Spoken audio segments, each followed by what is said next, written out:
Menyembah di dalam roh adalah bicara tentang namanya hubunganmu, fellowship, kononiamu dengan Tuhan. Jadi bicara tentang namanya relationship. Penyembahan itu sebuah relationship, kan? Nah, itu di dalam roh, dan kebenaran adalah harus dasarnya adalah firman Tuhan. Welcome keluarga Higher Than Ever Church. Di podcast Deep Talk with Pastor, kami ingin menjawab setiap pertanyaan-pertanyaan saudara dari sudut pandang Higher Than Ever Church Pastors. So, stay tuned, cause the truth shall set you free. Kebenaran yang kamu ketahui akan memerdekakan kamu. God bless. Shalom keluarga Higher Than Ever Church. Kita bertemu lagi dalam podcast Deep Talk with Pastor. The truth shall set you free. Kebenaran yang kita ketahui akan memerdekakan kita semua. Saudara, hari ini kita akan membahas lagi suatu pokok bahasan yang menurut saya hal yang sangat penting, sangat krusial juga dalam kehidupan orang-orang Kristen yang percaya kepada Tuhan. Yaitu kita akan belajar, kita akan ngobrol tentang penyembahan kepada Tuhan. Dan di studio sudah hadir bersama dengan kita Pastor Hengki Kusworo. Shalom Pastor. Shalom. Pastor, sekarang kita akan bahas nih sesuatu hal yang saya rasa juga sangat krusial dan sangat penting. Dan tidak pernah hilang harusnya dari kehidupan orang Kristen, orang-orang yang percaya Pastor ya.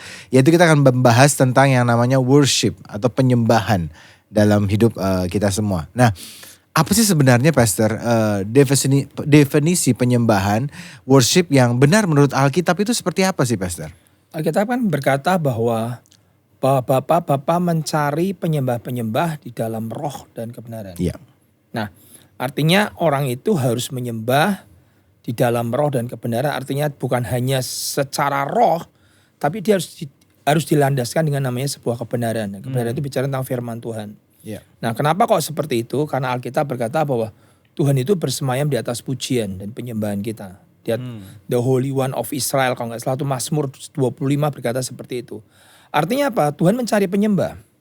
Dan ujian pencobaan Tuhan Yesus yang pertama kali pada saat di padang gurun, yang ketiga kan berkata bahwa jika engkau menyembah aku, maka kemuliaan dan segala kemegahan yang ada di muka bumi ini akan diberikan kepada Tuhan Yesus.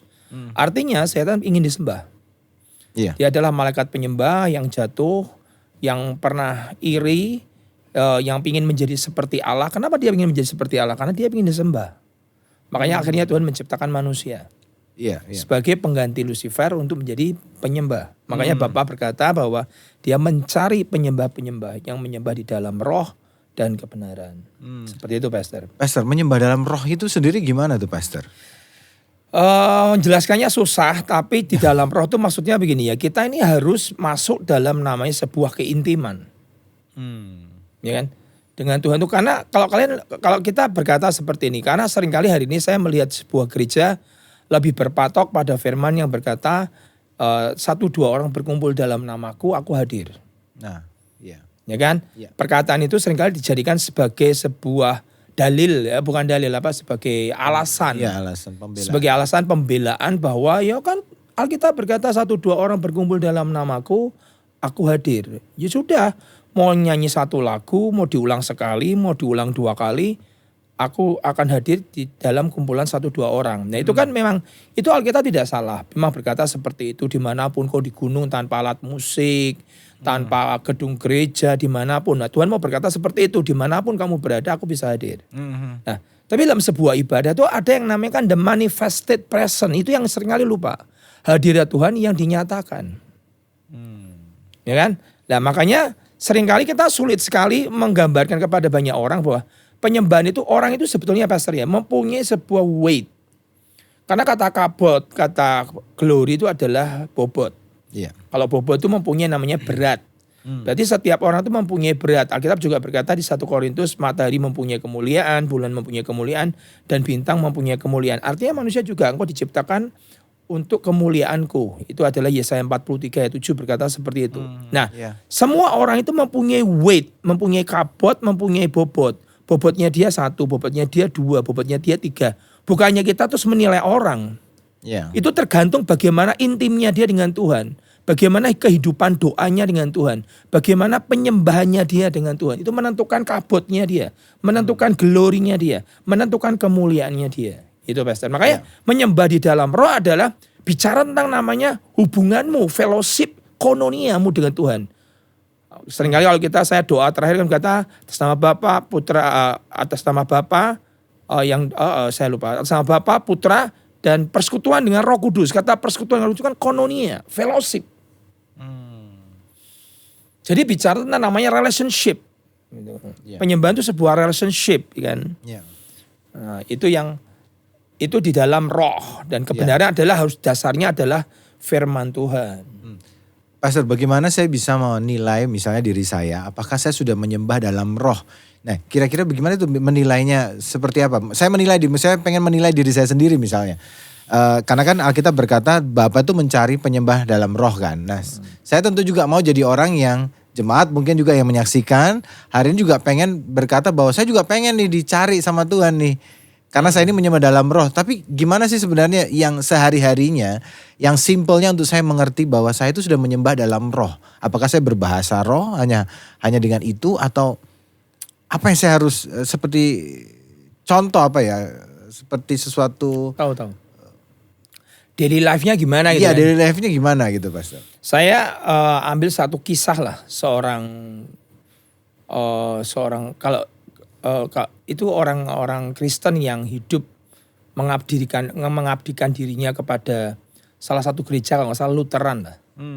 Itu seperti imam ya. Itu dia pernah suatu kali berkata begini, aku itu tidak akan pernah membiarkan 30 menit atau 1 jam tanpa Tuhan. Saya masak, saya bicara ke Tuhan. Saya pergi, saya ngomong sama Tuhan. Saya bahkan maaf kata nih, dia berkata saya pilih baju, saya ngobrol dengan Tuhan. Nah, hal itu seperti seringkali dikatakan, ngapain sih? Tuhan kan juga berikan kita hikmat untuk memilih baju. Kenapa kamu harus ngomong? Itu sebetulnya sebuah sikap yang mengatakan kepada kita bahwa dimanapun aku berada, aku tuh selalu menyertakan Tuhan. Amsal 3 ayat 5 berkata, acknowledge him in all your way. Kenali dia dalam setiap lakumu. Nah, kita seringkali tidak begitu aware tentang kehadiran Tuhan yang ada begitu dekat dengan kita. Kata menyembah itu juga artinya, kalau kamu Pastor Michael lihat di tentang kejadian tentang wanita Sirofenisia. Itu kan artinya adalah, dan dia mulai menyembah. Menyembah itu adalah like proskuneo, ya kan? Memakai kata proskuneo, ya kan? Itu artinya adalah like a dog linking his master's hand. Seperti anjing yang menjilat tangan tuannya. Oh, saya ngerti banget itu. Kenapa anjing menjilat tangan tuannya? Karena dia dekat. Dia merasa aman, dia merasa nyaman, dan anjing itu kalau menjilat tangan tuannya ada maksud. Ingin dibelai, ingin dipeluk, ingin disayang, ya ada sesuatu yang ingin diharapkan dari tuannya. Hanya anjing yang lakukan itu hanya anjing yang mempunyai kedekatan dengan tuannya. Itu kata proskuneo artinya adalah anjing yang menjilat tangan tuannya. Tapi juga artinya proskuneo juga artinya adalah to bow, sujud. Postur kita itu dalam keadaan sujud. Menyembah. Yang ketiga adalah seperti anjing yang menjilat tangan tuannya tadi itu lah. Jadi saya berkata ekspresi seharian kita adalah hidup kita ini sadar, tahu bahwa kita ini butuh Tuhan. Kalau kita hanya ngomong masalah di pujian penyembah, nanti ya nggak bisa nyanyi gimana? Yang suaranya falas gimana? Berarti aku nggak nyembah dong? Enggak kan? Konotasi pada saat Tuhan Yesus berkata, seluruh dunia aku berikan kepadamu, kemegahannya, kemuliaannya, kalau kau sembah aku. Apakah itu dalam pujian penyembahan? Kan enggak. Artinya kan lebih bicara ke sikap hati. Pada saat Abraham membawa sacrifice, membawa Isa naik ke atas Gunung Muria, itu kata penyembahan pertama kali muncul. Aku mau pergi sana untuk menyembah. Bahasa Ibrani-nya saya lupa apa itu. Kata menyembah. Artinya apakah Abraham menaikkan 1-2 lagu? Kan ya tidak. Korban yang dia bawa anaknya adalah sebagai sikap dia bahwa ini penyembahanku, ini persembahanku. Bicara penyembahan pasti ada persembahan. Bicara penyembahan pasti ada sacrifice di dalamnya. Ada korban yang diletakkan. Iya.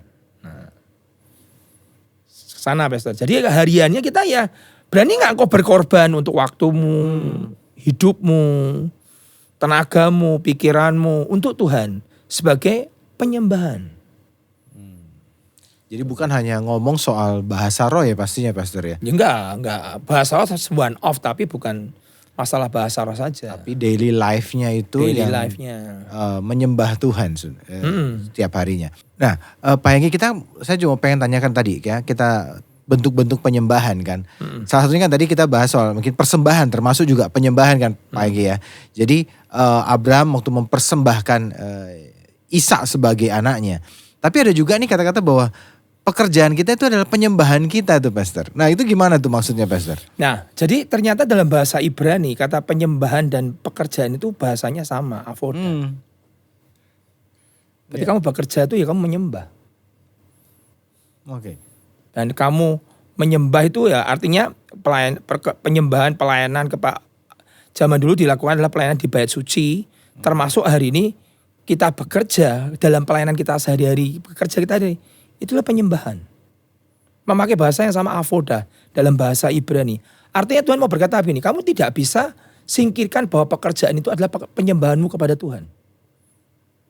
Jadi pada saat kau bekerja sehari-hari di dalam pekerjaanmu secara sekuler, itu adalah engkau menyembah kepada Tuhan. Artinya kau harus hidup yang benar, kerja yang benar, tidak curi waktu, tidak ngambil harta miliknya orang, karena pekerjaan harianmu secara sekuler itu adalah penyembahanmu ke Tuhan. Maka dalam bahasa Ibrani kata avoda artinya penyembahan dan pekerjaan itu sama. Sekarang kita mau tanya lagi Pastor. Pastor saya ingin tanya ini, bagaimana sih cara menyembah Tuhan yang benar? Ketika kita sedang berada dalam masa sulit atau krisis iman terjadi dalam kehidupan kita. Gimana sih kita itu nyembah Tuhannya itu? Kalau kita sedang mengalami kesusahan, mengalami pergumulan, bagaimana kita bisa memulai penyembahan sedangkan kita sedang mengalami kesulitan, kondisi yang takut mungkin, gelisah, dan kita disuruh menyembah nih. Bagaimana sih supaya kita bisa menyembah dalam kondisi-kondisi yang seperti itu, Pastor? Jadi kalau saya, justru pada saat kamu itu di masa yang paling sulit dalam hidupmu, di masa kamu ini dalam keadaan ini maaf kata tidak baik-baik saja. Tapi di saat itulah kamu bisa memberikan pujian ke Tuhan. Memberikan ucapan syukurmu ke Tuhan. Memberikan cintamu ke Tuhan. Dalam keadaanmu yang sedang tidak baik. Yeah. Entah ada saudara kita yang sakit. Entah ada yang kemudian dia ngalami namanya kesulitan masalah keuangan. Tapi di tengah-tengah dalam penderitaannya seperti itu. Kamu tetap menyembah, memuji. Tetap mengasihi, tetap mencintai, tidak pernah komplain kepada Tuhan. Tapi kamu memilih berkata, Tuhan, di tengah masa seperti ini aku akan tetap menyembah Engkau. Di masa seperti ini aku tetap melayani Engkau.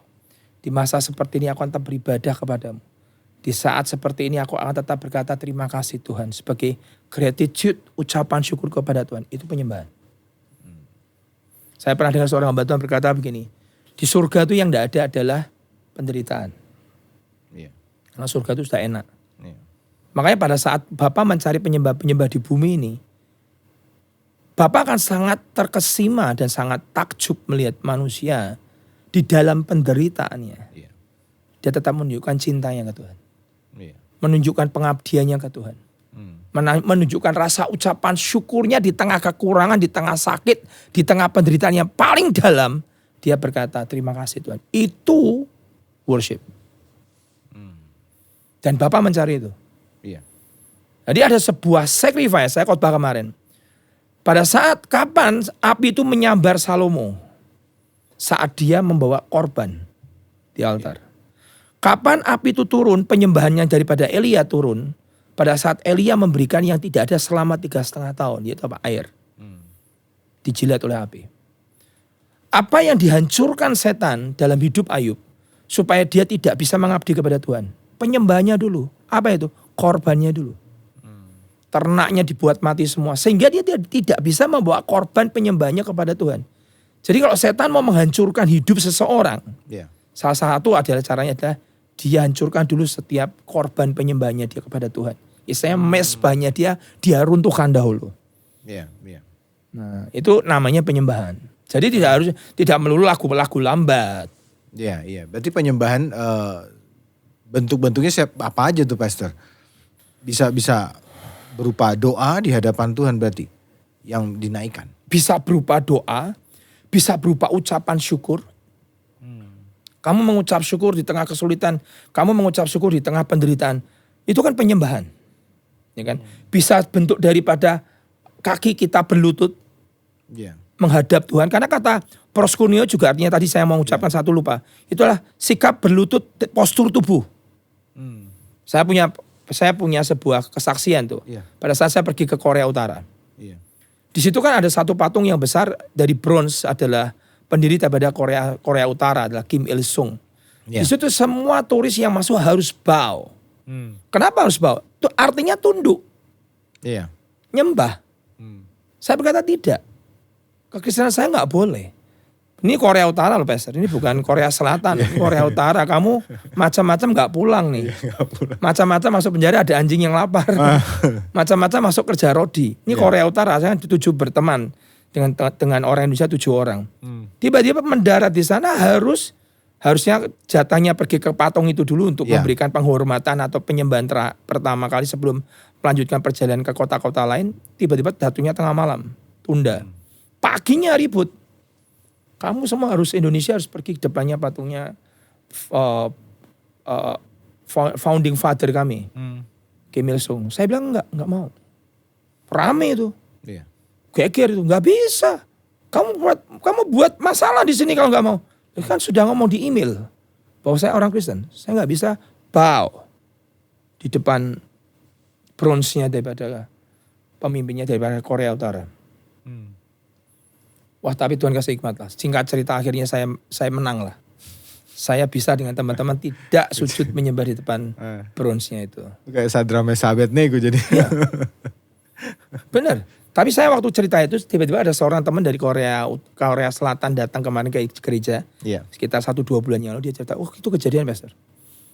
Kejadian pada saat itu ada salah satu jemaat daripada misionarinya Pastor Yonggi Cho yang sudah belum meninggal itu. Dia pergi ke Korea Utara. Dan dia sujud di depan bronze-nya itu. Pada saat dia pulang, Pastor Yonggi Cho berkata begini, kamu gak boleh. Akan jadi masalah dalam hidupmu. Ayo kamu harus bertobat di hadapan Tuhan. Nah, orang ini berkata, loh kan aku tidak nyembah kepada patungnya itu. Aku kan sujud kepada, aku kan nyembahnya kepada Yesus. Gak bisa. Salah. Makanya kata sembah itu kan juga artinya postur tubuh kan. Iya. Iya kan. Berarti ada postur tubuh yang juga Tuhan suka nih untuk kita menyembah. Ada yang kan bisa angkat tangan. Proskunia itu kan bau-baunya itu kan tunduk kan. Ya. Itu ada yang telungkup. Iya. Segala macam itu. Dan sebenar cerita itu akhirnya pekerjaan perusahaannya habis. Karena dia gak mau bertobat. Pastor Yonggi Cho udah ngomong sama dia, kamu harus bertobat di depan Tuhan. Pergi ke prayer mountain-nya dia, bertobat sana minta ampun karena kamu sudah bau. Gak mau dia, habis. Ayo gimana? Kenyataan itu. Iya. Penyembahan penting sekali ya. Penting sekali karena setan butuh banget. Dia suka sekali disembah. Bahkan maaf kata Tuhan aja ditantang dengan penyembahan. Iya. Pastor, tadi saya lupa kita masuk tadi. Tadi kan sudah roh kita berkata penyembahan dalam roh adalah menyembah, yaitu sikap hati kita, semua kehidupan kita itu menyembah semua di hadapan Tuhan. Yang tentang kebenaran tadi Pastor, gimana sih menyembah dalam roh dan kebenaran itu gimana sih menyembah karena kebenaran? Karena gini, alam roh itu kan unlimited. Dengan istilahnya gini, bilang tidak jelas ya jelas, dibilang pasti ya pasti, tidak pasti ya pasti. Jadi kalau kita hanya bermain di alam roh, nanti seperti dukun-dukun. Mereka juga bermain alam roh. Okultisme itu sangat hebat. Menurut saya orang Kristen itu banyak kehilangan rahasia-rahasia rohani yang diambil oleh setan. Iya. Di dalam ilmu okultisme itu mereka untuk orang bisa naik ke atas dalam pangkat tertentu sebagai raja atau sebagai seseorang dengan jabatan tertentu. Dia mengisi dirinya dengan kekuatan ilmu. Iya. Indonesia kan sangat terkenal dengan Indonesia, itu. Indonesia, Afrika kan seperti itu. Iya. Itu dia harus memberikan sebuah minta kekuatan kepada alam lain untuk bisa dia naik. Tuh, itu dunia okultisme loh. Iya, iya. Dan masa kita sebagai orang Kristen yang punya dasar firman-nya tentang itu, masa kita tidak mau lihat? Sekarang kebenaran itu gimana? Artinya gini, kalau kita hanya bermain di alam roh, kita nggak ngerti kebenaran firman di dalamnya, ya lama-lama sesat. Karena dunia roh itu kan, setan juga di dunia roh. Setan juga bisa memberikan power, memberikan kuasa, walaupun itu terbatas. Tidak bisa sepower Tuhan kan. Memberikan pangkat, memberikan kemuliaan dan segala macam. Iya. Tapi kan tidak seperti Tuhan lah. Kalau kita tidak ada dasar kebenaran firman-Nya, tidak ada dasar guidance-nya, karena Tuhan berkata kan dia adalah kebenaran itu sendiri. Iya. I am the way, the truth, and the life. Jadi artinya kebenaran apa? Segala sesuatu yang kalau kamu lakukan di dalam alam roh harus didasari dengan kebenaran firman. Supaya tidak sesat. Jadi mesti saudara-saudara yang juga pengen dikatakan menyembah dalam roh dan kebenaran berarti harus banyak selidiki firman, Pastor ya. Saya kasih Dasar contoh. firman harus kuat ya. Mumpung cerita begitu. Kayak cerita tentang kasusnya sekte di Korea. Iya. Mereka kan maksudnya orang-orang ini kan mau mengabdi kepada pastornya. Iya. Ya kan? Sebagai bentuk penghormatan mengabdi kepada pastornya. Iya. Nah itu kan bagus gak? Iya, Bagus bagus. dong. Dia mengabdi kok. Tapi tidak ada kebenarannya apa? Karena tidak ada kebenarannya. Mereka dipakai oleh pastornya. Secara seksual. Secara keuangan. Iya, iya. Nah itu kan melanggar kebenaran. Itu maksudnya kebenaran. Iya, iya. Ya kan? Dia pengabdiannya hebat, tunduknya hebat, istilahnya blind submission, hormatnya, tunduknya buta sama sekali. Tapi salah. Kenapa? Gak ada kebenarannya. Kebenarannya apa? Ya gak boleh dong. Masa bentuk pengabdian dengan cara memberikan seks? Kan gak ada. Itu kebenarannya apa? Itu dosa. Iya. Kebenaran itu menjaga kita. Supaya kita tuh gak sesat. Oke. Iya, iya. Berarti apakah juga kebenaran hidup kita itu sebagai suatu korban, suatu penyembahan di hadapan Tuhan kalau kita bisa hidup benar gitu maksudnya, Pastor? Iya dong. Kamu hidup benar itu di tengah-tengah dunia yang seperti ini, yang begitu najis, yang begitu kotor. Iya. Terus kamu mengabdikan dirimu untuk tetap kudus di hadapan Tuhan. Itu pengorbanan. Seperti Sadrah Mesach Abednego, Iya. untuk dia tidak menajiskan diri, dan Daniel itu adalah pengorbanan. Itulah penyembahan. Istilahnya gitu. Oke. Pastor, saya ingin bertanya lagi nih. Bagaimana sih sikap hati penyembahan yang membuat Tuhan tuh berkenan gitu loh. Saat kita tuh nyembah, baik itu di gereja, sekali lagi kita penyembahnya luas ya saudara ya. Bukan hanya nyanyi tadi yang kita bicarakan soal nyanyi. Tapi kehidupan sehari-hari kita dalam bekerja, dalam melakukan banyak hal, dalam memberi persembahan atau apapun yang kita lakukan hari-hari ini. Bagaimana sih supaya penyembahan itu berkenan di hati Tuhan gitu loh, Pastor? Tadi saya sempat singgung sedikit tentang namanya sacrifice. Apa yang membuat Tuhan itu tergerak? Karena adalah korban. Jadi kalau saya mempelajari Alkitab, ternyata penyembahan dan sacrifice itu merger. Tahu merger ya? Iya, iya. Bergabung. Iya. Nah, apa yang membuat Tuhan itu berkenan? Apa yang membuat api itu turun? Di saat ada sacrifice. Di saat ada pengorbanan. Di saat ada korban yang ditaruh di atas altar. Minggu kemarin saya cerita bahwa jangan lihat hamba Tuhan itu hebatnya, anointingnya, pengurapannya di depan mimbar. Kamu kan tidak pernah ngerti pengorbanan apa yang dia lakukan setiap every drip of the blood. Setiap tetesan darah yang dia lewati, bagaimana dia bisa menyapai ke sana. Karena secara rohani ketinggian seseorang itu ditentukan dari apa? Bagaimana kamu menyembah, bagaimana korban yang kau taruh, bagaimana hidupmu kau habiskan bersama dengan Tuhan, itu penting sekali. Nah jadi saya bilang bagaimana bisa menyenangkan Tuhan? Di mana ada sacrifice, di mana ada korban, di situ akan ada penyembahan yang disukai Tuhan. Contohnya apa? Ishak. Begitu yang ditunggu 25 tahun, diminta sama Tuhan, tidak pernah ragu-ragu, Abraham membawa Ishak naik ke atas gunung. Dan di situ Tuhan bersumpah 2 kali, Pastor. Keturunanmu akan menduduki kota-kota musuhnya. Tidak ada manusia yang berani memberikan korban selain daripada engkau Abraham, putramu sendiri. Dan itu Tuhan suka sekali. Itu sangat suka. Itu adalah the momentum Abraham disebut sebagai bapak orang segala percaya. disebut sebagai bapak orang beriman, disebut bapak segala bangsa. Di mana? Di momentum di Kejadian pasal 22 tentang bagaimana Abraham membawa korbannya sebagai, dia ngomong, sebagai penyembahan di hadapan Tuhan. Itu Tuhan, itu Tuhan kayak istilahnya bangga banget dengan Abraham. Iya. Pastor, apakah semua korban? Karena kalau kita baca kan ada Kain dan Habel juga sama-sama berkorban, tapi yang diterima hanya Habel kan, Pastor? Ya kan beda. Bedanya gini kan, kalau Kain itu kan dia membawa korban penyembahan bukan dari yang Tuhan mau. Nah ini bagus nih. Kalau Habel kan membawa korban yang Tuhan mau. Dulu saya di sekolah minggu diajari sesuatu yang salah. Karena Kain karena dia seorang petani, dia membawa korbannya adalah sayur-sayur busuk. Dibawa ke Tuhan. Padahal kita tidak pernah nulis bahwa sayur-sayur yang dibawa Kain itu busuk. Nggak ada. Tapi guru sekolah minggu saya ngajarnya sayurnya busuk. Karena mungkin kurang baca Alkitab guru sekolah minggu saya. Dan akhirnya korbannya ditolak dan tidak diindahkan Tuhan. Tapi kalau Habel kan enggak. Korbannya berkenan dan diterima oleh Tuhan. Di mananya? The blood. Sacrifice. Karena itu adalah prototipe daripada Yesus Kristus. Segala sesuatu yang sudah menggambarkan tentang pribadi, tentang namanya the Lamb of God. Domba Allah, korban sampai darah dicurahkan. Itu Tuhan berkata, ini korban. Ini penyembahan. Makanya kenapa Tuhan berkata dia mengindahkan Habel, dia tidak mengindahkan Kain. Karena dia gak ngerti yang Tuhan mau itu apa. Makanya harus kebenaran itu ya, Pastor. Kebenaran. Apa kebenaran itu? Sacrifice. Kalau sayur itu gak ada sacrifice-nya. Kan gak ada nyawanya. Life is in the blood. Kehidupan itu kan ada di dalam darah. Tapi ingat, aku disclaimer dulu nih. Tuhan sudah tidak lagi minta korban manusia. Bukan sudah tidak lagi, tapi korban manusia di kitab Ibrani. Begitu Tuhan Yesus jadi korban. Bahkan surga pun menuntut sebuah korban. Untuk putranya disembelih dan diberikan kepada pendamaian buat dunia ini. Once for all.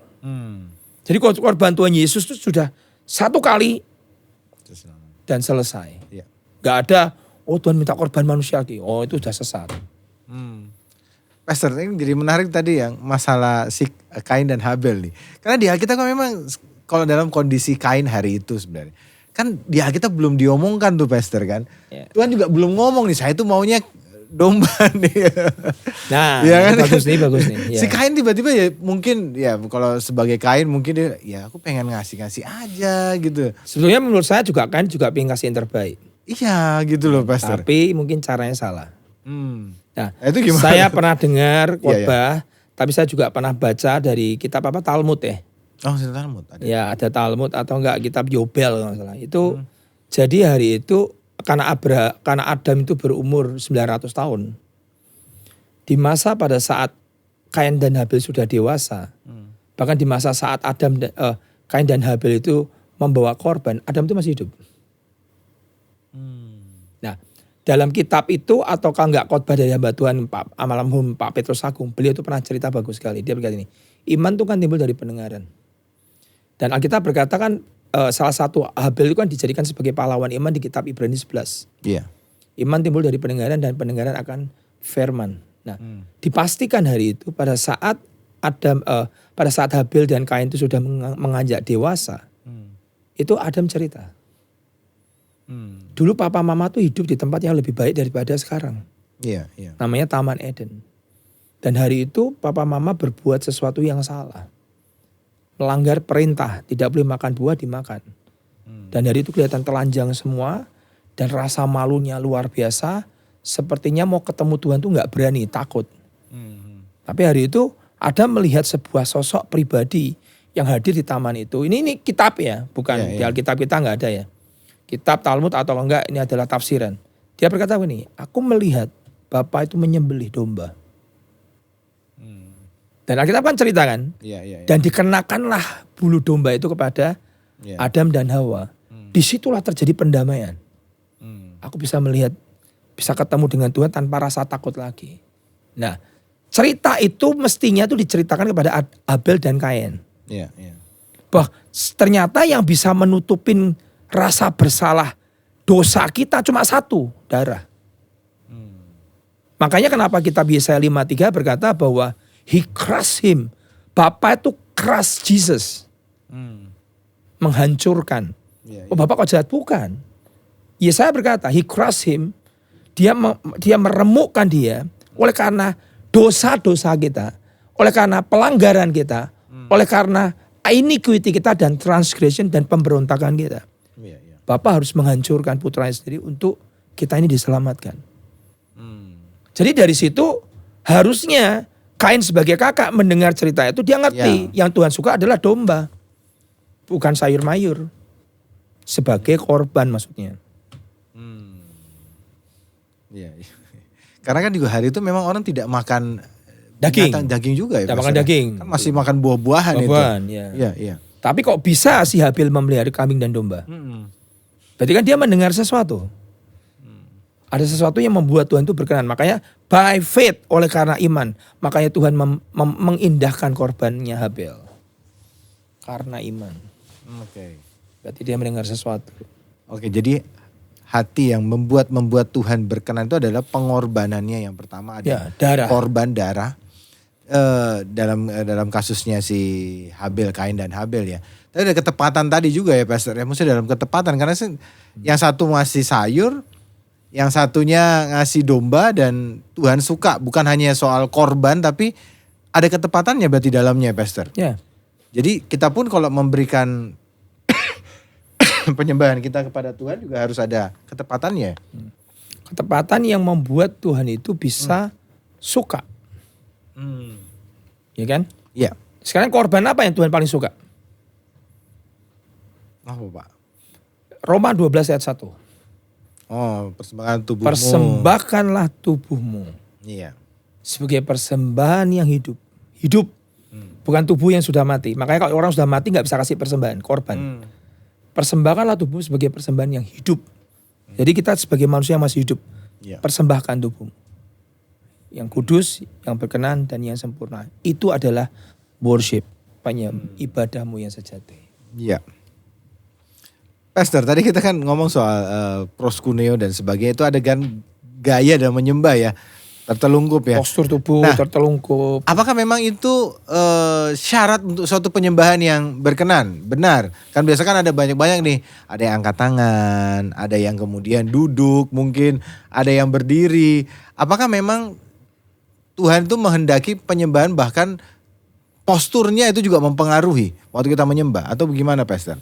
Jadi karena saya nggak bicara tentang detail masalah penyembahan yang dijabarkan dalam bahasa Ibrani ya kan itu ada penyembahan satu dengan mengangkat tangan, ada yang satu dengan terlungkup, ada yang satu adalah dengan bersujud, ada yang satu dengan banyak ciri tubuh lah. Ya. Kalau saya bilang ini bukannya terus kemudian semua yang bersujud itu adalah selalu Tuhan berkenan, semua yang angkat tangan itu selalu Tuhan berkenan. Ya, kalau saya melihatnya kan lebih gini. Tapi bukan berarti gini. Oh berarti kan sebenarnya kan hati. Tidak penting sujudnya. Yang penting kan hatiku sujud. Aku mau sedekap begini, mau lipat tangan di depan penyembahan. Yang penting kan hatiku sujud. Ya nggak begitu juga. Ngerti nggak maksudnya? Iya. Artinya apa? Itu lebih ke sikap hati. Tapi sebetulnya ekspresi tubuh ini adalah cerminan dari hati kita. Jadi kalau orang yang menyembah pasti Alkitab jelas kok. Begitu awan kemuliaan itu turun tidak ada satupun yang bisa berdiri kok Pastor. Di zaman Salomo bahkan even Musa pun tidak bisa masuk tabernakel pada saat awan itu turun. Dia tersungkur semua. Jadi nggak mau sikap postur tubuh kita ini akan ikut menyembah. Gitu loh. Sekalipun itu bukan jadi suatu syarat patokan bahwa kalau mesti orang semua berlutut itu adalah Tuhan berkenan. Ya enggak. Tapi itu adalah satu sikap di saat orang yang sedang mengalami namanya penyembahan yang so deep worship itu selalu mereka akan tersungkur.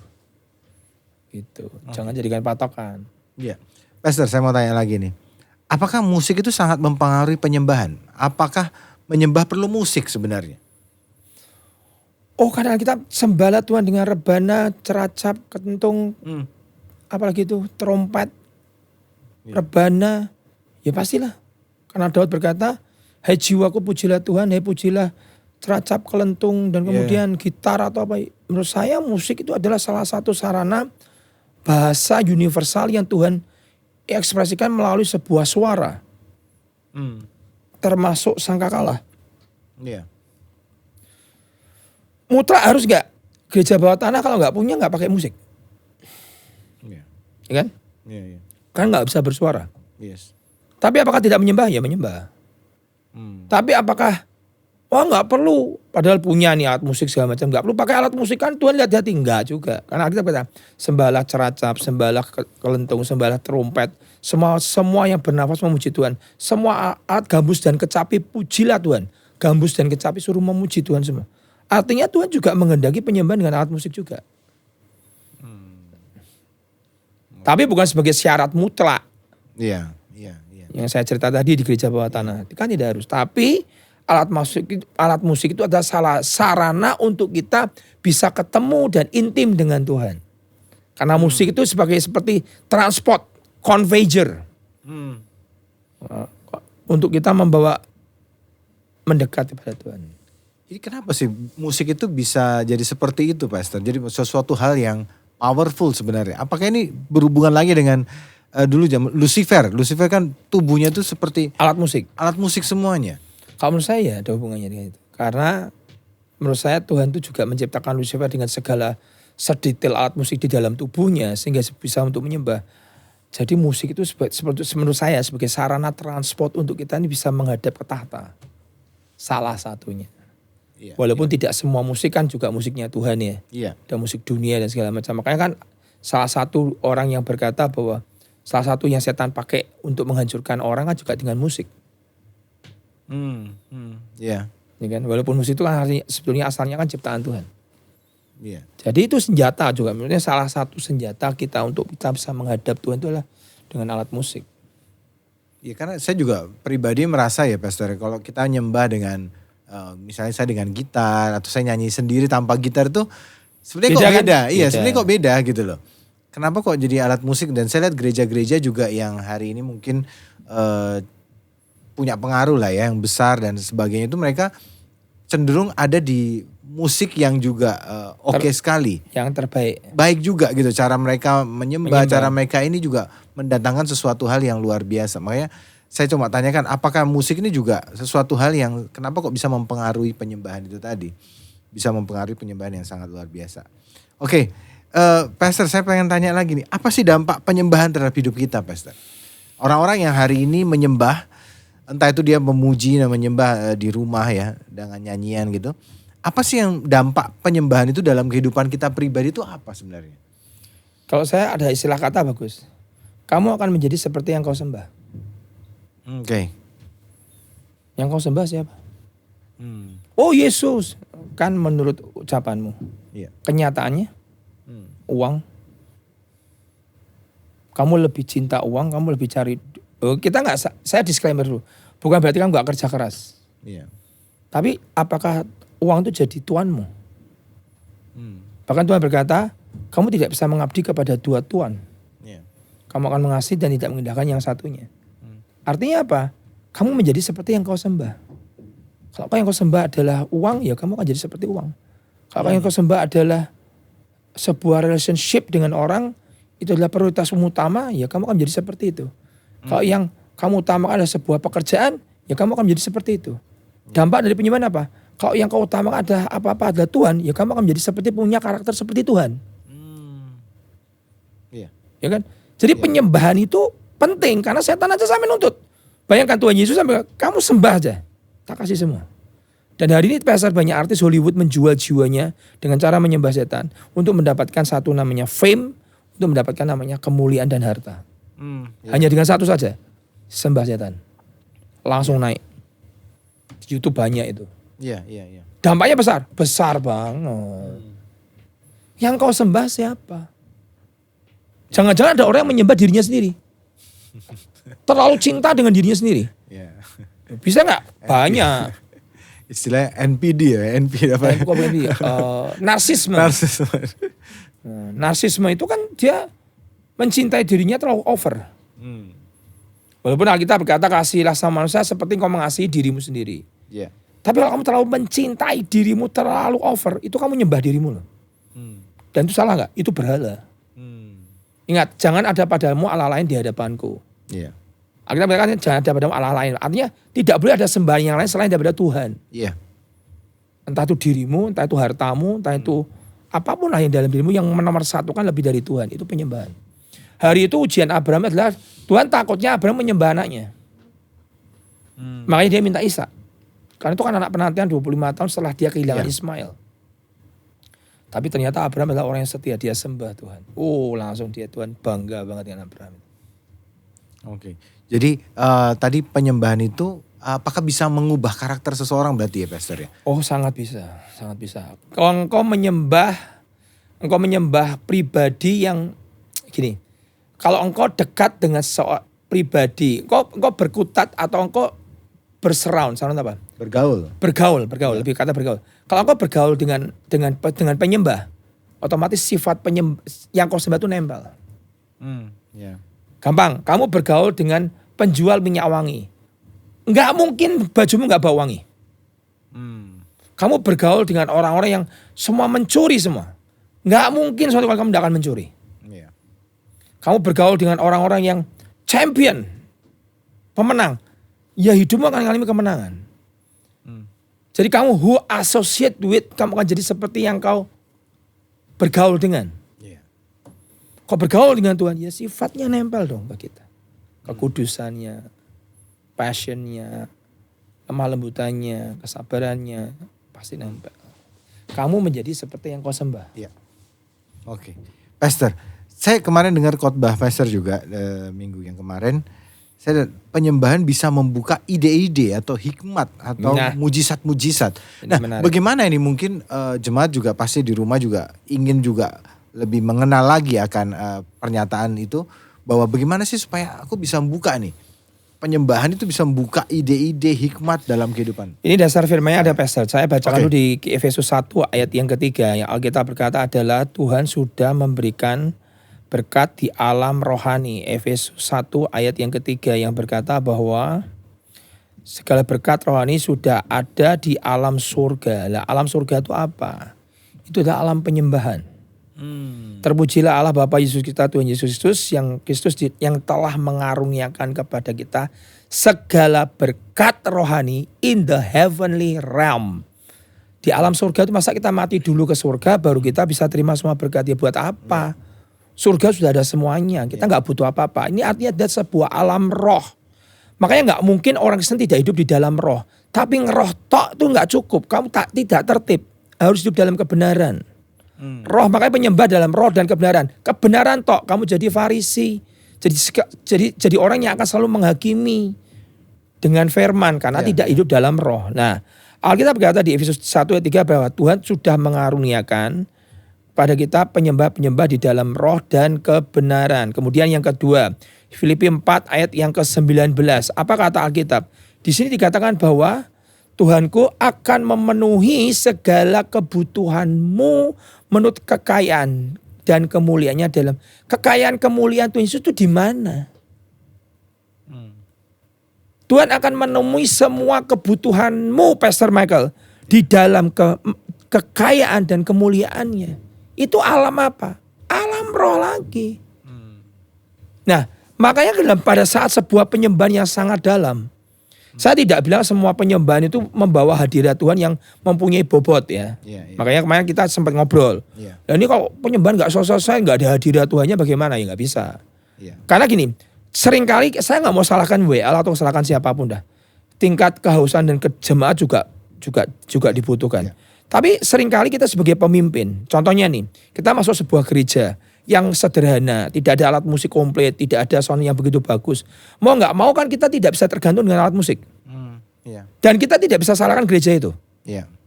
Nah, kita harus naik above the level. Secara roh kita harus naik secara roh. Naik berapa feet. Itu dari mana asalnya, Pastor? Dari hubunganmu setiap hari dengan Tuhan pada saat engkau berdoa. Ternyata pada saat kau sedang berdoa kepada Tuhan, engkau tuh sedang membangun kapasitas rohmu.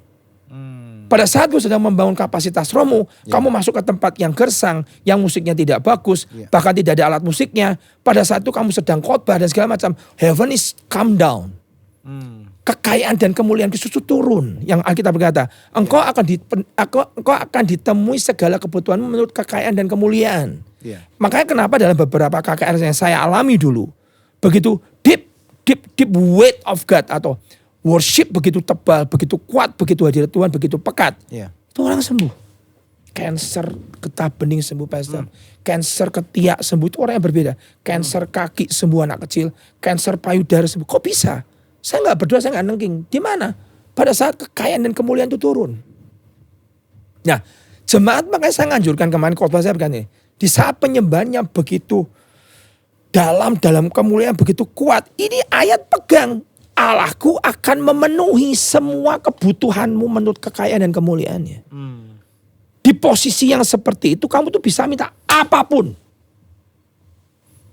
Ayo pengen. Tapi kan ini kan tergantung bagaimana bisa membawa weight of glory-nya turun kan. Iya. Kalau tidak bisa membawa weight of glory itu turun ya nggak bisa. Apakah setiap kali kakak ngalami gitu? Ya nggak juga. Iya. Tapi pada saat hadirat Tuhan begitu kuat sampai teman ngomong, Franky kok bisa tuh dalam? Saya juga bingung waktu itu. Sambil khotbah, sambil nyembah, khotbah, sambil nyembah. Itu dalam sebuah, saya khotbah aja sambil nangis. Iya. Karena saya rasakan hadirat Tuhan begitu luar biasa depan 4.000 orang open air. Itu langsung sembuh tuh begitu cepat. Nah itu dulu pastor yang saya bilang. Kekayaan dan kemuliaan itu ada di situ yang tinggal diambil. Lah kalau kita sebagai jemaat kita tidak menyadari itu, nanti dalam sebuah weight of glory yang begitu luar biasa tidur. Contohnya Petrus dan Yakobus dan Yohanes di Gunung Transfigurasi. Iya. Itu Alkitab bilang Tuhan Yesus dirubah dalam kemuliaan. Kemuliaan. Elia dan Musa turun loh. Iya. Tidur. Berarti mungkin gak itu? Mungkin. Mungkin Alkitab ada kok. Kamu rugi banget. Itu posisi di mana segala berkat rohani di alam surga Iya. tinggal diambil. Tinggal diam. Itu worship. Itu hebatnya worship. Makanya saya tuh ngomong sama jemaat. Saya disclaimer dulu ya. Untuk jemaat HTE. Kalau soal gereja lain dan segala macam. Itu urusan dengan gembalamu lah. Iya. Dalam worship yang membawa weight of glory itu turun. Masuk. Karena gak semua penyembahan ya. Iya. Maaf nih. Tergantung kapasitas daripada yang membawa penyembahan itu. Makanya kan. Orang paling gampang lihatnya di mimbar sebenarnya. Iya kan. Pastor, jemaat yang datang kan juga. Tadi sebenarnya kita ngobrol yang minggu lalu dengan Pak Pastor Victor juga kita ngomong soal masalah salah satunya ada nyinggung soal ini sih. Berarti tapi kan jemaat juga harusnya menyiapkan hati dengan sungguh-sungguh kan. Iya. Karena kalau kadang saya juga bingung nih. Kadang datang ke gereja ada yang berkata, oh ya ini penyembahnya luar biasa. Tapi ada yang berkata, aku gak ngerasain apa-apa tadi. Itu kembali ke tanah hidup hatinya. Manusia kan diciptakan dari tanah. Iya. Benih kan sama-sama ditabur. Benih itu kan firman. Iya. Bertumbuh atau tidak kan tergantung tanah. Manusia kan dari tanah. Iya. Tanahnya berbatu, tanahnya kerikil, tanahnya berduri-duri. Dan akhirnya benih itu terjepit dan akhirnya tidak bisa berbuah kan. Sama. Tanah hatinya pahit banget. Hari ini kalau kita nanam di Kalimantan, tanaman-tanaman tertentu di ladang gambut tidak bisa tumbuh dan tidak bisa berbuah karena kondisi tanahnya. Iya. Sama dengan manusia. Orangnya pahit banget. Tidak bisa mengampuni banget. Nanti kalau masuk dalam penyembahan gak ada rasanya tuh. Kayak Petrus tidur tuh. Tuh Yesus diubah dalam kemuliaan loh pastor. Iya. Tidur. Ayo. Ya kan? Berarti jemaat harus hati-hati juga ini ya. Di warning nih. Supaya menyiapkan diri. Tanah hatimu. Menyiapkan. Iya. Kan Alkitab berkata benih itu hanya bisa bertumbuh di tanah yang baik. Iya. 30, 60, 100. Tapi di tanah yang baik. Artinya tanah hidupmu itu harus sering dibajak.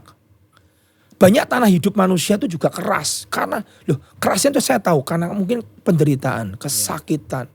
Luka yang tidak pernah mau mengampuni. Artinya tanah hidupnya jadi keras pastor. Maka kalau dalam sebuah penyembahan masuk itu kayak dia gak berasa apa-apa. Garing, kering. Karena apa? Ya beban hidupnya yang membuat dia jadi keras. Kalau enggak orang yang pernah di-abuse, disakiti dan dilecehkan begitu luar biasa dengan sebuah kepahitan yang begitu luar biasa. Sampai membuat dia berkata Tuhan itu gak ada. Iya. Saya gak salahin orang itu loh ya. Iya. Tapi akhirnya membuat tanah hatinya itu keras banget. Makanya kan Tuhan ngajarin ampuninya berapa? 70 kali 7. Supaya tanah hatimu itu bisa subur. Dan itu digarap sebenarnya kalau ada orang-orang yang seperti itu digarap pada saat penyembahan ya Pastor. Penyembahan. Supaya lembut untuk Lembut. terima firman. Loh, air mata sekarang buat apa Pastor? Aku mau tanya. Dan Alkitab berkata disimpan di kirbat. Tidak dibuang. Buat apa air mata? Saya suka satu bahasa. Untuk membasahi hati yang keras. Jadi gak mungkin orang ketemu Tuhan tidak mungkin gak nangis. Itu gak mungkin. Karena air mata itu bahasa. Salah satu bahasa kita ke Tuhan penyembahan kita. Iya. Minggu siang itu saya gak tahan sudah. Hampir sekian menit saya diam. Saya mau nangis gak tahan tuh. Iya. Saya juga bingung. Saya waktu itu mikir apa kok bisa nangis begini. Tapi karena saya dalam kondisi tertentu dalam penyembahan. Kalau sampai membuat saya tuh sampai kesentuh begitu dalam. Pasti saya nangis. Tapi biasanya hadirat Tuhan kuat. Itu sempat terjadi di mama saya juga waktu itu. Sepanjang khotbah saya nangis terus. Ya karena the presence of God-nya tuh. The weight of glory-nya tuh turun. Saya suka kata-kata ini. Zaman sekarang punya teknologi namanya pintu terbuka dengan apa? Kehadiran. Jadi sensor kan? Pakai sensor kan? Sama. Begitu orang itu membawa kemuliaan, dia hadir itu turun. Dan kemuliaan itu adalah kapasitas rohani. Dari mana? Dari hubunganmu dengan Tuhan. Menarik ya? Berarti kita kalau contoh nih jemaat datang ke gereja itu kan tidak selalu tuh Pastor ya. Kan kalau Pastor bilang ngomong tadi kalau begitu hadirat Tuhan kuat, kamu bisa minta apa saja. Sehingga itu kan bisa diberikan. Ada mujizat, ada jadi ini ini Filipi 4:19. Dalam penyembahan itu. Nah seringkali kan juga tidak setiap kali tapi ya. Nah, setiap kali kan. Kan tergantung bagaimana para imamnya, lewinya mempersiapkan diri. Makanya kan Alkitab berkata kan besok kita mau menghadap Tuhan, kuduskanlah dirimu. Kamu tidak boleh menyentuh wanita, cuci bajumu, mandilah. Kan ada kan syaratnya. Ya kan. Itu syarat untuk menghadap Tuhan. Ya kan zaman itu. Artinya ada sebuah requirement. Persyaratan yang Tuhan minta hari itu.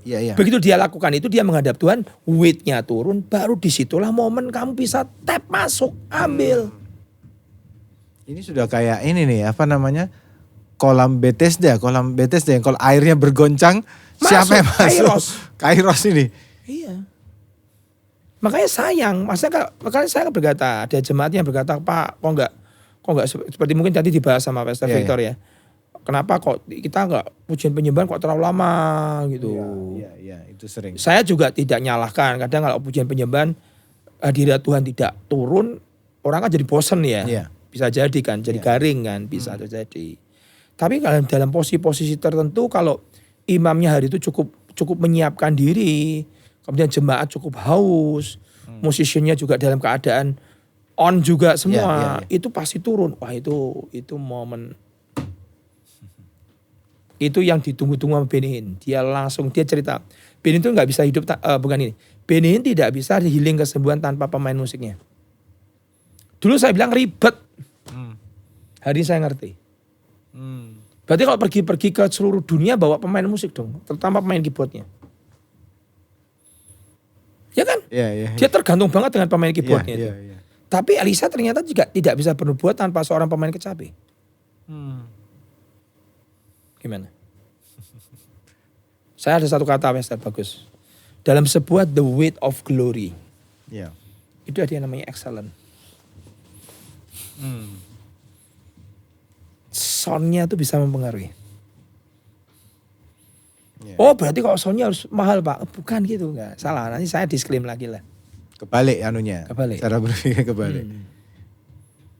Bisa mempengaruhi. Kalau Benny lagi intens tinggi itu ya. Lagi kling dengan hadirat Tuhan begitu kuat, luar biasa, lagi fokus. Tiba-tiba pemainnya kelontang. Salah main. Itu bisa ngamuk itu. Ya buat kita arogan, enggak. Kalau saya bilang enggak. Walaupun saya enggak mau juga kayak Benny itu, enggak mau saya. Terlalu dimusuhi banyak orang. Tapi hari ini saya bisa ngerti. Itu mengganggu sekali. Dalam the weight of glory yang begitu kuat dan pekat, itu butuh namanya excellency. Dasar firmannya spirit of excellence. Daniel miliki. Oh berarti soundnya harus bagus. Tidak semua orang yang punya sound bagus bisa mendatangkan hadirat Tuhan. Betul gak? Iya. Kembalinya kemana? Pembawanya kan? Hati orangnya kan? Bukan sound systemnya kan? Betul kan? Iya. Jadi jangan dibalik-balik. Maksudnya kita gak boleh salah gitu loh. Bukan masalah soundnya yang mahal. bejananya ini loh. Iya. Kamu boleh sound begitu murah, sound begitu tidak bagus. Tapi kalau saya ada satu Mbak Tuhan, satu itu cerita.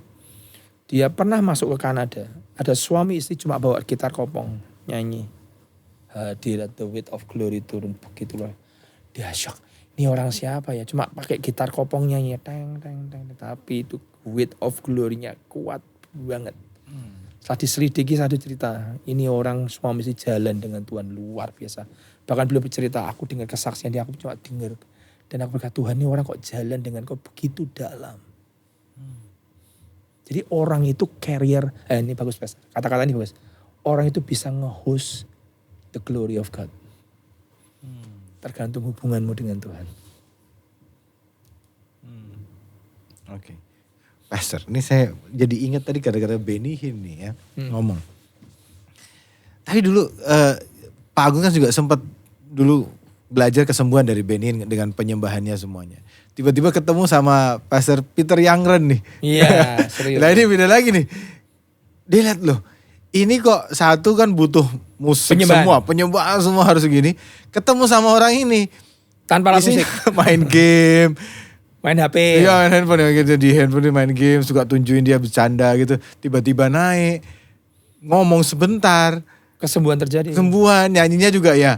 Haleluya, haleluya gitu aja. Tuhan Yesus tidak berubah. Dan kesembuhan juga banyak gitu. Sampai aku bilang ini gimana gitu ya. Terus beliau juga kalau kita pernah dulu ikuti juga kan Pak. Khotbah malah soal Pancasila itu. Ngomong di depan Pancasila. Dia bilang berkata. Sila pertama sampai 5 kan. Kita harus percaya pada Tuhan. Saudara kan percaya sama Tuhan yang Tuhan. Maha Kuasa. Berdoa dan sembuh juga. Sampai dia juga Pak bahkan bingung juga gitu. Nah itu gimana Pastor? Saya tahu. Jadi gini. Jadi kita gak boleh membenturkan antara seperti yang dibutuhkan Benny Hinn. Dia butuh sebuah environment, butuh namanya atmosfer untuk bisa naik dalam sebuah healing. Karena itu terjadi. Benny Hinn itu seperti bukan jiplak lah. Dia cloning daripada dia dapat mentalnya daripada Kathryn Kuhlman.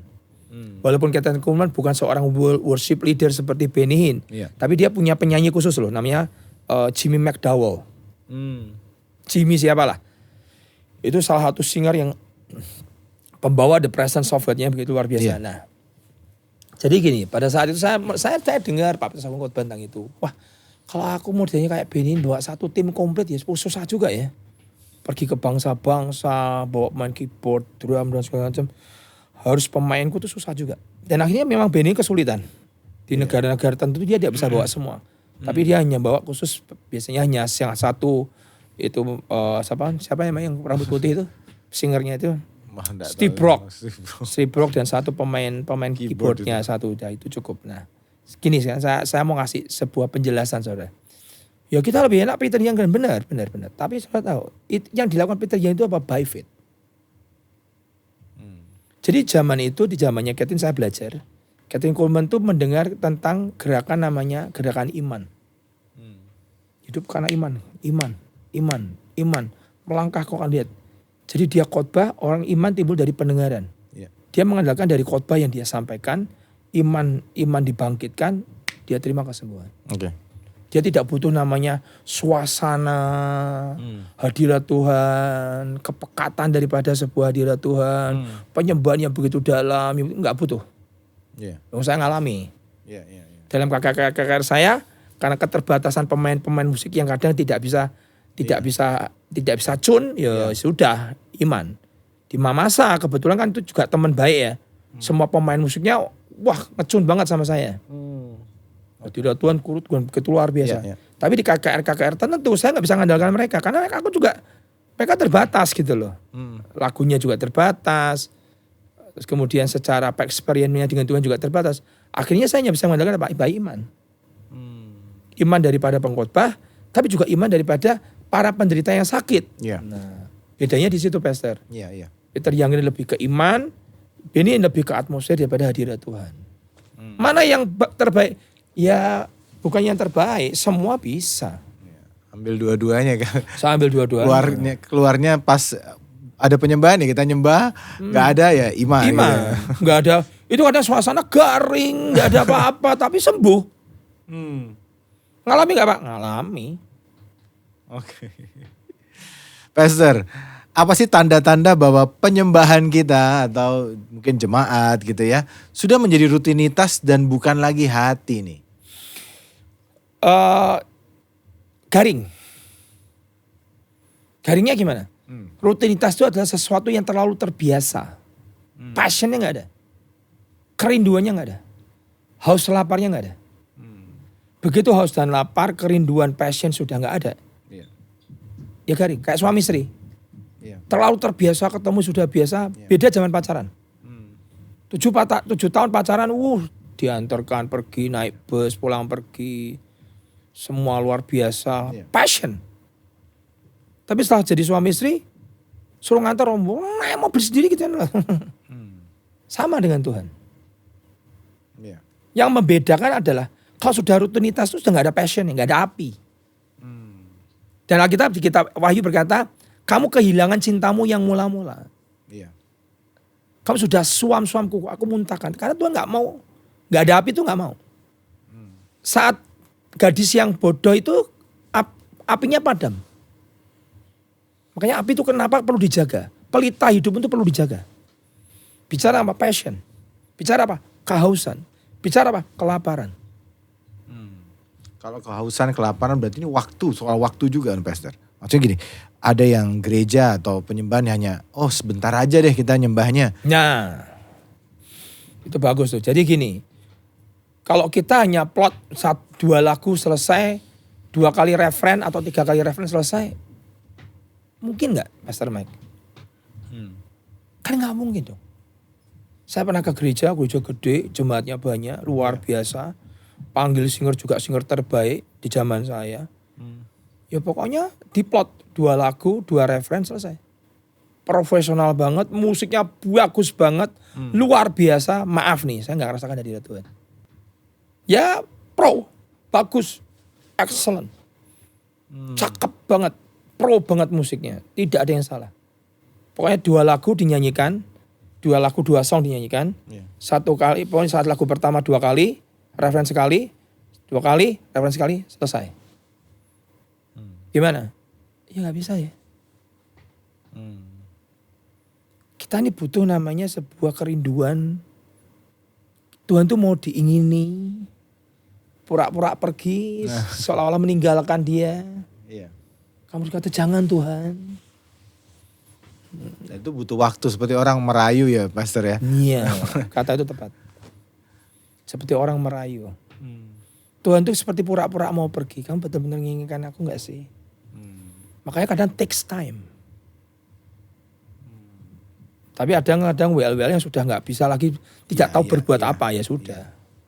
Kalau saya para WL saya anjurkan sudah tidak tahu berbuat apa, sudah serahkan pada pendetanya saja. Iya. Karena terlalu lama juga akhirnya garingnya lama itu juga akhirnya membuat jemaat jadi bosan. Betul. Tapi selalu butuh waktu ya Pastor. Butuh waktu. Carikan saya kegerakan yang waktunya pendek. Carikan. Pensacola, berapa jam itu? Brownsville Revival. Kemudian itu Toronto Blessing. Wells Revival dari jam 3 sore Pastor sampai jam 9 pagi. Carikan saya yang waktunya cuma 30 menit. Enggak ada. Semua itu ada yang namanya menunggu Tuhan. Musa untuk ketemu Tuhan butuh berapa lama? Di atas gunung. Padahal Tuhan yang mau minta suruh Musa naik ke atas gunung Sinai. Dia mau dijumpai Tuhan. Iya. Ditunggu berapa lama Pastor? 40 hari. 6 hari Pastor. 6 hari. 6 hari Musa di atas gunung. Sudah menguduskan diri, menyucikan diri di antara bangsa yang lain. Dia naik ke atas gunung. Dia nunggu mau ditemui Tuhan. Dia tunggu sudah 6 hari tidak dijumpai Tuhan. Bayangin loh. 6 hari gak dijumpai. Itu kalau saya udah pulang tuh. Gak usah 6 hari lah. Hari kedua saya gak tahan lah. Kamu di atas gunung kedinginan gak ada Tuhan sama sekali. Loh orang kalau ketemu Tuhan kan waktu berubah ya, hilang ya. Gak ada, jadi timeless kan. Tapi bayangkan hari pertama gak ditemui. Rasanya gimana? Dari daerah dingin, Sinai. Hari kedua gak dijumpai. Hari ketiga gak dijumpai. Hari keempat gak dijumpai. Tahu Pastor, muncul hari keberapa Tuhan? Kalau gak hari ke-6, hari ke-7. baru masuk ke alam kemuliaan. Itu sudah timeless. Tapi pertanyaannya nunggunya tuh loh. Iya. 6 harinya itu loh. Ayo. Mana ada cuma 2 lagu 10 menit. Nggak ada. Karena kita ini sudah psycho condition. Psycho condition itu bahasa Inggrisnya apa? Sudah dikondisikan secara psikologi bahwa kita harus rush hour. Cepat. Semua harus cepat. Instan. Makanan cepat saji. Jadi kalau nggak cepat, boring. Di urusan dengan Tuhan nggak bisa. Dia sudah kasih 6 hari kok. Dia minta hari ke-7 aja kok.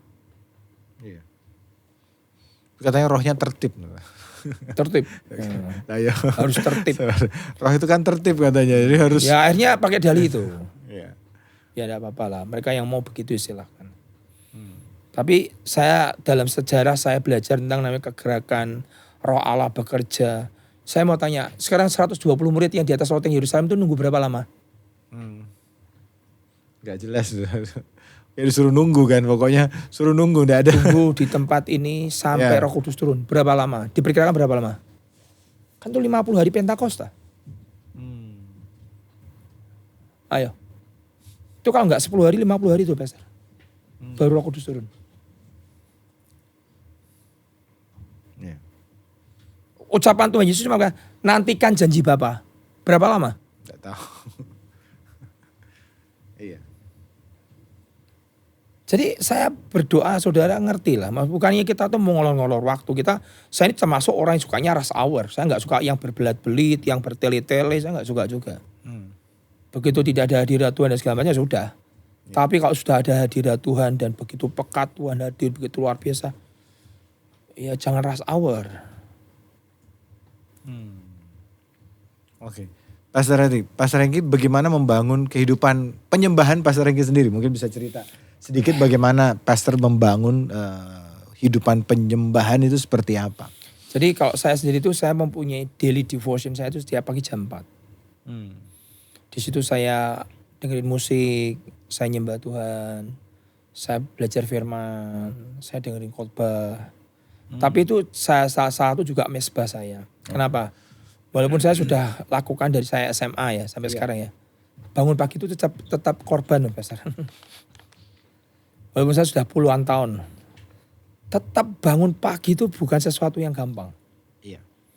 Tapi kenapa saya paksakan itu? Saya mau berkata gini, tidak ada api turun tanpa ada sebuah korban. Buat saya itu adalah korban saya. Sesabuk apa, secapek apa, saya mencoba untuk datang kepada Tuhan. Walaupun dengan ngantuk dan segala macam. Saya belajar untuk menaruh korban di jam 4 pagi itu. Satu itu. Kedua, saya ini orang yang study firman, saya belajar. Setelah almarhum itu pulang ke surga, saya nggak tahu ada sesuatu yang terbuka di mata saya itu. Saya mulai membaca, mendengarkan khotbah itu kayak puzzle, klek kayak Iya, iya. kayak bisa terbuka gitu. Nggak tahu saya kenapa nggak tahu itu. Warisan. Ya, Warisan. bikin saya ngeklaim warisan. Warisan gitu. rohani kan, Ya, warisan rohani pasti lah. Nggak apa-apa. Wong saya kumpul dengan beliau 29 tahun kok. Iya, iya. Itu kayak pasal munculnya kok bisa gini Pak? Ya nggak tahu. Saya dengar khotbah orang satu statement satu apa tiba-tiba bisa kedalamannya dapat. Tapi di hari-hari pas penyembahan itu bangun pagi itu pasti kan juga ada ngantuk dan bosen gitu. Pernah muncul gak Pastor? Sering toh yo. Sering malah. Tidak ada orang masuk hadirat Tuhan langsung enak tuh nggak ada. Itu ganti-ganti terus misalnya dengar khotbah dulu atau apa dulu atau Saya gimana? nyetel musik, saya musik yang ada musik yang aneh-aneh segala macam. Ya bukan aneh, maksudnya musik Kristen tapi Iya, iya. musiknya juga udah bosen yang ini. Gak bisa nari hadirat Tuhan juga, ganti ini. Ya udah kadang saya diem lama, udah lama 2 jam. Diem lama gitu. Ya bisa begitu kadang. Dan saya ini termasuk, saya mau cerita nih Pastor. Saya termasuk dulu kan bekas WL saya. Iya. Saya ini adalah WL yang menurut saya itu saya gagal dulu. Gagalnya gini. Di saat saya dulu dilatih jadi seorang WL sama gembala saya. 1 tahun ya, saya tuh ngalami sesuatu struggle yang berat. Saya dibawa ke satu ibadah di Jakarta. Saya mimpin pujian hampir setahun tuh. 1 bulan 3 hari pokoknya. 3 hari setiap bulan. Itu saya mimpin itu struggle sekali. Narik hadirat Tuhan berat, baksara terus, tapi setiap kali nyanyi banyak orang tuh merasa bahwa ini orang kok bisa nggak hadirat Tuhan sih? Lama-lama saya tertekan. Padahal itu ternyata adalah sebuah hubungan yang kamu bangun dalam sebuah kapasitas rohanimu. Hubungan dengan Tuhan itu nanti akan menentukan ketinggianmu seperti apa. Akhirnya saya ini termasuk orang yang akhirnya give up.